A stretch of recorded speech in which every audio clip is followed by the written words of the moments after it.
سالانہ عرس مبارک روحانیت، خدمت اور انصاف کی آواز۔ لکھنؤ، 10 فروری 2026۔ حضرت شیخ قوام الدین حاجی الحرمین عباسی رحمۃ اللہ علیہ کے سالانہ عرس مبارک کے موقع پر آج آخری کل کی محفل عقیدت، روحانیت اور انسانی بھائی چارے کے ساتھ ادا کی گئی۔ اس مبارک موقع پر بعد نماز مغرب جشن عید میلاد النبی کا شاندار آیوجن ہوا، جس کی صدارت پیرزادہ شیخ شاکر علی مینائی بابو بھائی نے فرمائی۔ محفل کی شروعات قاری اجمل کی تلاوت قرآن پاک سے ہوئی۔ نعت و منقبت کا نذرانہ قاری عبدالحنان فہمی، سید فاضل ہاشمی، قاری نثار احمد، قاری افتخار عالم حبیبی اور بیت اللہ حسن مینائی نے پیش کیا۔ بعد نماز عشاء محفل سماع الشریف اور سموع دعا کا آیوجن ہوا۔ دعا کے بعد زائرین میں نان دال کی شکل میں تبرک تقسیم کیا گیا۔ محفل کو مخاطب کرتے ہوئے سید محمد احمد میاں، یوتھ ادھیش آل انڈیا محمدی مشن نے کہا ہے کہ اولیاء اکرام اللہ تعالیٰ کے وہ مقبول اور برگزیدہ بندے ہوتے ہیں جو اپنی پوری زندگی مخلوق خدا کی خدمت، ذکر و اذکار، تقویٰ اور اخلاق کے ذریعے اللہ کی قربت حاصل کرتے ہیں۔ انہوں نے کہا ہے کہ ان بزرگوں کے وصال کے بعد بھی ان کی درگاہیں مذہب، جاتی اور ورگ سے اوپر اٹھ کر تمام انسانوں کے لیے فیض و برکت کا مرکز بنی رہتی ہے، لیکن انہوں نے گہری چنتا کا اظہار کرتے ہوئے کہا کہ افسوس کا مقام ہے کہ کچھ لوگ ان مقدس آستانہ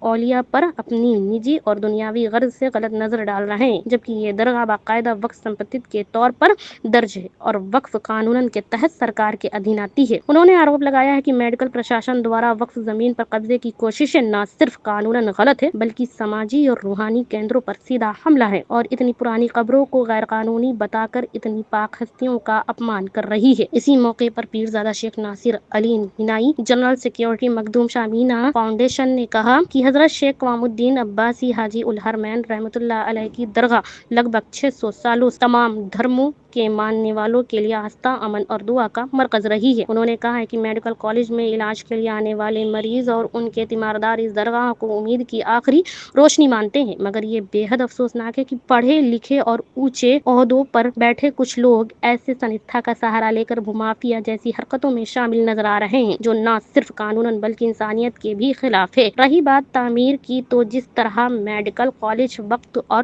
ضرورت کے حساب سے بنتا رہا ہے اور بدلتا رہا ہے، اسی طرح ان مقدس آستانہ اولیاء اللہ کو بھی ان کے چاہنے والے بناتے رہے ہیں۔ اسی روحانی محفل میں مولانا سید ابوبکر شبلی میاں کی چوچویں، پیرزادہ شیخ باقر علی مینائی، پیر راشد علی مینائی، قاری محمد احمد بقائی سمیت بقائی سلسلہ اور دیگر خانقاہوں کے سجدات نشین، مریدین اور عقیدت مندوں کی بڑی تعداد موجود رہی۔ محفل کے آخری میں وقتاؤں نے سرکار اور سمبندھت پرشاسن سے پرزور مانگ کی ہے وقف سمپتیوں کی سرکشا اور سنرکشن سنشچت کیا جائے، درگاہوں کی پوترتا اور روحانی پہچان سے چھیڑ چھاڑ کرنے والوں کے خلاف قانون کے تحت سخت کارروائی کی جائے، روحانی مراکز کو دھارمک نماد اور سماجک بے نسائی پھیلانے والوں تتووں سے پوری طرح سرکشت رکھا جائے، میڈیکل کالج پریسر میں استھت تمام مزاروں اور وقف سے سمبندھت دھارمک استھلوں کی پورو حفاظت سنشچت کی جائے، وقف ادھینیم اور پرچلت قانون کے تحت ڈاکٹر کے سنگھ سے سمبندھت معاملوں و تتووں کی نشپکش اور سوتنتر جانچ کرائی جائے۔ حضرت شیخ قوام الدین حاجی الحرمین رحمۃ اللہ علیہ اور حضرت شامینا شاہ رحمۃ اللہ علیہ سے سمبندھت وقف جائیدادوں کو ویدھت روپ سے وقف پربندھن و ذمہ دار متولیوں کے سپرد کیا جائے تتھا وقف سمپتی کے پربندھن میں اویدھانک روپ سے ہستکشیپ کرنے یا قبضہ کرنے کی کوشش کرنے والوں کے ورد، دوشی پائے جانے والوں کے ورد قانون کارروائی کی جائے۔ اطلاع دینے والے شیخ فاقر علی مینائی، پیرزادہ شیخ شاکر علی مینائی بابو بھائی، خادم درگاہ شاہ مینا رحمۃ اللہ علیہ، درگاہ انتظامیہ سملت، لکھنؤ۔ یہ حضرت نصیر الدین چراغ دہلوی کے خلیفہ اور مرید حضرت حاجی حرمین شاہ رحمۃ اللہ علیہ تقریباً 750 سال پرانا آستانہ، اور افسوس ہے کہ کچھ لوگوں کی اپنے ذاتی مفاد کے لیے انہی نے اس مقدس مقامات کو منہدم کرنے کی کوشش کی۔ بڑی ذمہ داری کے ساتھ کہہ رہا ہوں کہ یہ وقف میں اندراج سمپتی ہے اور کوئی رائٹ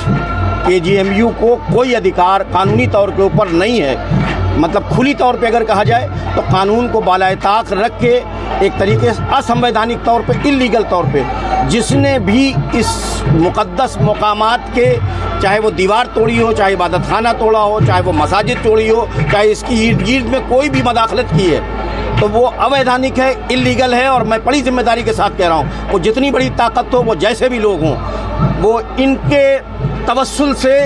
یا اس بارگاہ میں عریضہ پیش کیا ہے کہ آپ بھی ان کو سزا دیں گے اور